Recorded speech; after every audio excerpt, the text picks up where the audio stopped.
cabitaankeena sidan quruxda badan ayuu noogu soo baxay. Waa cabitaan aad iyo aad u macaan. haddaad tijaabisid waa hubaal waa ka heli doontaa.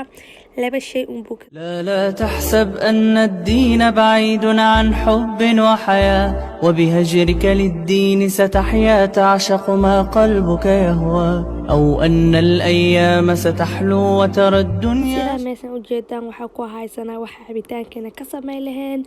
waa 2 xabo oo afakaadho ah, half glass nus glass oo sokor ah, iyo 2 koob oo caano ah. inta unbuu ka koobnaa doonaa cabitaankeena maanta.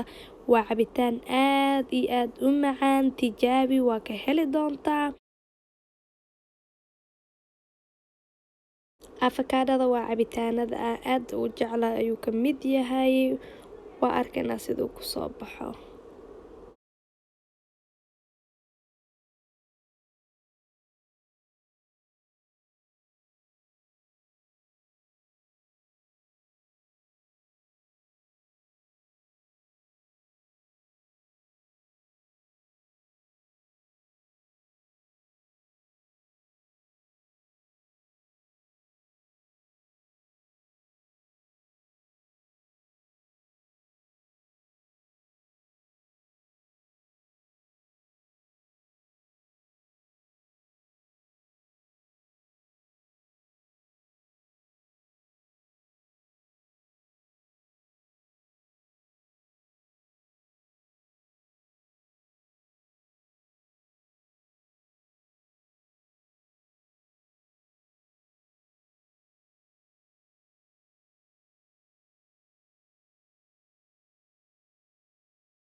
hadda cabitaankeena waa diyaar. koobabka ayaan ku shubi doonaa.